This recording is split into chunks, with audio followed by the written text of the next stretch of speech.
To begin this easy sunset, I've taped down some watercolour paper to my board. So this is a Saunders Waterford paper, but you could use whichever watercolour paper you've got available to you.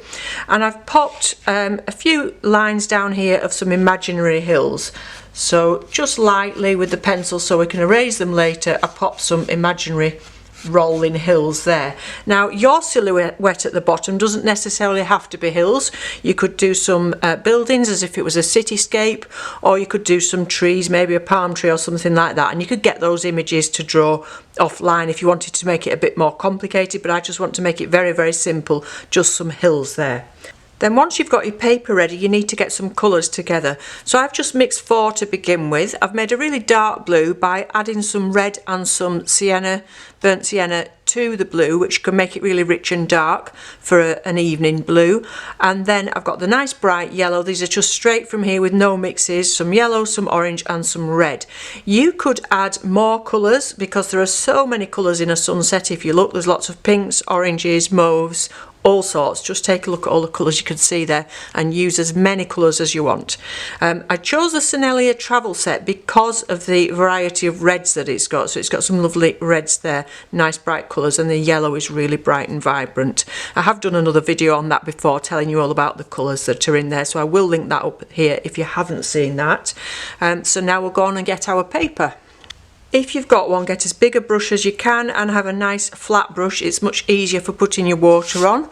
So all we're going to do is load that brush and make sure it's completely full of water. And as I've mentioned in other videos, your brushes do hold different amounts of water depending on the type of brush it is, the quality.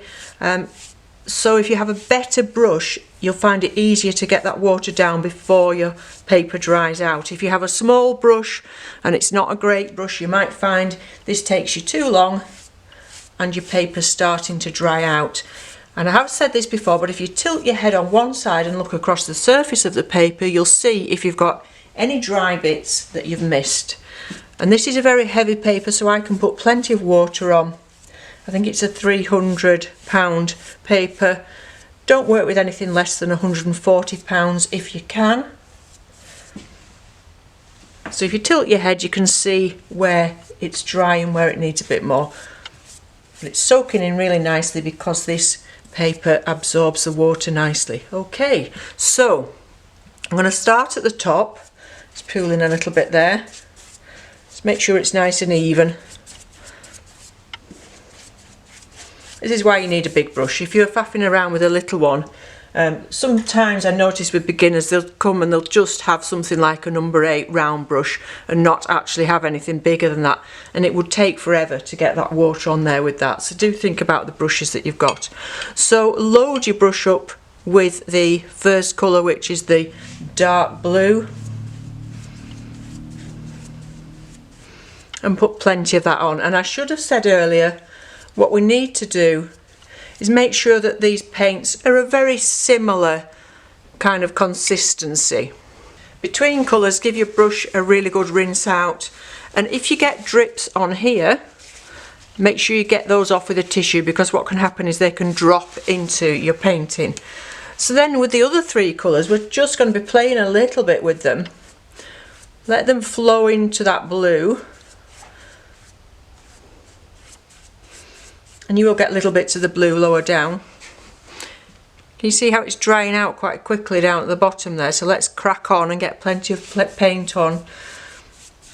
So you can go over your hills, but that's about as far down as I think I need to come with that orange, so that we can still see those pencil lines once it's dried out.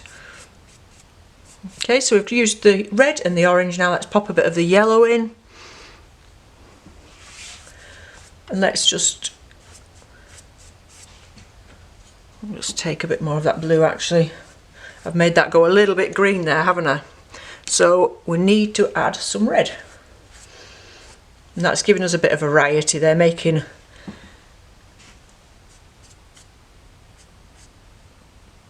now I'm trying to get that little bit of fluff off there, but what's best to do, and what I should be doing, is leaving it to dry, because if you get a little bit of fluff that lands on your paint when it's wet, the easiest way to get it off is leave it to dry, and then it will come off quite easily. much more easily than faffing about when it's wet. Okay, so plenty of yellow lower down. And then what we're going to do, if I can see where the dip in my hills was, is we're going to get a piece of tissue paper, kitchen roll, I'm hoping that's in focus, a 2p piece. You may have seen me do this before. So we're going to twist that, so we've got the 2p piece, and we're going to go to where that dip in the hills was, and we're going to place the sun. So you decide where you want your sun. And then we're just going to leave that, no more fiddling. Now what we can do at this stage is get a smaller brush and get our paints and use them straight from the pan to make it a little bit thicker in places. So just add some extra yellow stripes, just make it a bit more interesting, but we don't overdo this. And because we're using the paint quite thickly and we're going into very wet paint, it's not going to make a mess because it's thicker than what's already on there. And I've talked about this a lot, but that's one thing you really need to remember with your watercolours. I'm also going to get some of the red. Can you see how I've not added any water there? I'm just picking it up really thick off the pan. And again, we get stripes, don't we, with sunsets. So move your arm, I'm stood up, move your arm and have it sweeping all the way across. And this is going to move, it's not going to stay there because this paper's very wet. So it's all going to sort of mould in and be a little more subtle than it goes on. And it's going to dry a little bit lighter. Okay, so can you see there's a bit of dust or something there? But if you take it out now with your brush, you'll end up with a white spot there. Just leave it on. When it's dried, you'll be able to blow that off. Okay, so what we're going to do now is leave it to completely dry. Whilst that's drying, it's a good idea to get another piece of tissue and fold it up in a nice straight line. And can you see, I don't know if you can actually, I'll just move the board a little bit. But here, I've got a lot of water over the edge. And if I don't suck that up with this tissue at this stage, it could end up going back onto the painting. So it's a good idea to watch your watercolours as they dry. I have done a few shorts on these little tips of things like this, to how to take your masking tape off, and how that if we leave that on the edge, it goes back in and creates these cauliflowers, or blooms that somebody calls them. I think if you're in America you call them blooms. Over here we call them cauliflowers because they make kind of a cauliflower shape. Okay, so we're just watching that dry and we'll come back when it is totally dry. There are always things you can do whilst you're waiting for your work to dry. You can of course use a hairdryer, but I do actually think sometimes it's best to leave it to do its own thing. Let it sink into the paper and let the colours merge together. If you do it with a hairdryer, you can sometimes lose some of those effects of the way it dries out.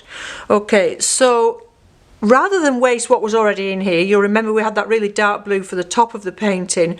I've added to that, there was a little bit of it left, so I've added some more red and some more blue into there to make purple for the furthest away hills. And then in this one there was a little bit of yellow left, so I've added the same blue and red to that to make a dark green. So those are for the hills, and we can also add things from the palette as well if we wanted to. So like I say, you might be doing a cityscape, you might want to just to make something really black. If you've got a black paint, I don't use black very often, I'll just show you here, where's my black there, you can see how I don't use that very often. So if you're using black and if you want your silhouette to be really, really dark, get some of your black out. Don't use lots of water. Make sure you've got plenty of paint pigment and not too much water. But then add a little touch of blue to it as well. So a French ultramarine, something like that, will make it really an intense dark colour, but not just as flat as a black. It makes it a bit more interesting if you just add a touch of the blue. Okay, so we'll wait for that to dry, and whilst we're doing that, what we need to do is get some nice, fresh, clean water. So keep changing your water if you can. And if it's taking a while, just sit and have a brew. When you think it's dry, just check with the back of your hand, not the front, that that's dry. It's dry down here where we need it to be dry. It's a little bit damp still up here, but that doesn't matter because we're not going to be going into that. You'll have more time than me just to leave it to completely dry. So I'm just seeing which brush I'm going to use. And I'm going to use this one, so it's a number 6. And I'm going to start, and I'm not going to wet the paper this time because we want the silhouette to be much darker than the background sky. So I'm just starting with this blue colour. And don't forget, we're going over some of these colours that are already here. So those are going to show through because watercolours are transparent, and that's going to make it a little bit more interesting. So this comes across the sun here. So again, load your brush up, and again this is why you need good brushes, because you want your brushes to hold plenty of paint.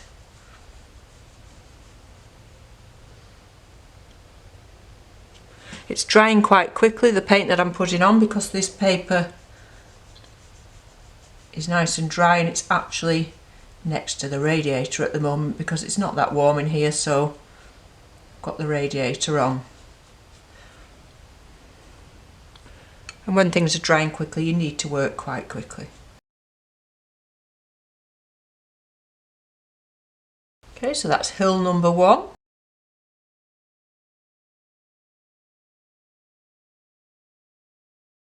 If you want to be quite stylised and you don't want your hills to run into each other, then you could leave these to dry before you do the next one down. But I'm not too worried about that, to be honest with you. So I'm just going to carry on now with this green colour and let those blue ones go into it. And I might even mix a little bit of that blue in there to make this a bit darker. I have lost a bit of my pencil line. I should have gone on there a bit heavier with the pencil, but because it was imaginary, it doesn't really matter anyway, does it? I'm not sure how much the camera's picking up, but do you remember where we did that coin? Because there was white paper under here, we've just got it looking a little bit lighter there, which is how it would be, isn't it? So leave that, don't go over that area where the coin was again, and have the surrounding areas a little bit darker. And I'm just going to get a bit of the blue and let that mix in a bit. Back to the green, and we'll go down this side. We were going a bit higher, and again see there that the orange is shining through the green and giving us a bit of variety of colour. So although you think you're just painting one colour on and it's a block, it isn't really, because it's all a bit varied with what's underneath it, and it's going to make it a bit more interesting.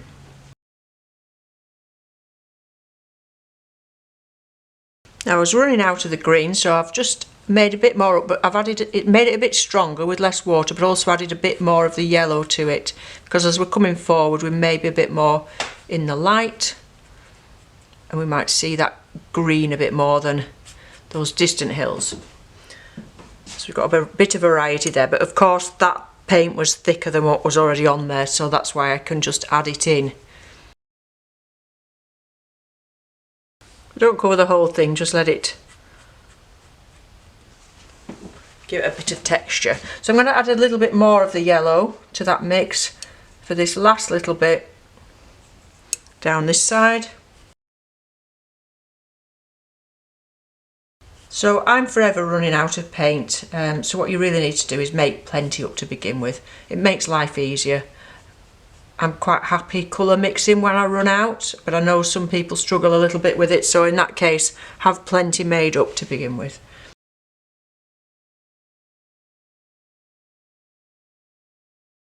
Just going to make that a bit darker. I've got plenty of that blue mix left, so I've just popped that into the green, just so it looks like we've got a shadow. We could have some shadows coming across with the clouds or whatever, couldn't we?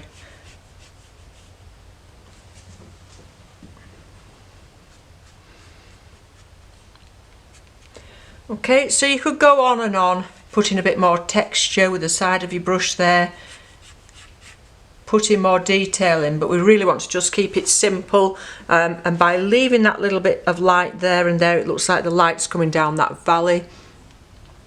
So you can see how easy it is just to make a sunset with a silhouette shape in front to make quite a pleasing picture. And you could do a series of these. You could get some practice paper, get some practice watercolour paper, get your 2 pens or your 1 pens ready depending on the size that you're doing it. You might want to go bigger or smaller, and have a bit of a practice at doing this, getting your paper nice and wet, letting them colours mesh together, and then putting that coin in with the tissue to get your sun there, and then just put in a nice dark silhouette.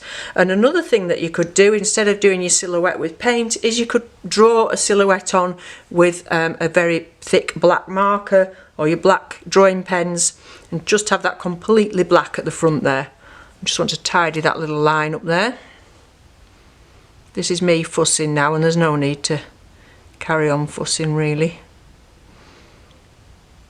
Quite like that side there where the you might not see it on the camera, but the oranges are coming through, and they're coming through on here as well, so you've got a bit of variety, as if you've got some shadow going on, which you would have because we've obviously got cloud here and what have you. Okay, so some of this is sort of accidental, the way it comes together. You can't really predict it. Have a bit of a play with it, use more water, less water. Pop some water in if you want more white. I just wanted the only white bit to be where the sun actually was, but you might want some lighter areas going out, and you might want to lift those out with tissue or pop some extra water in to make them flow out.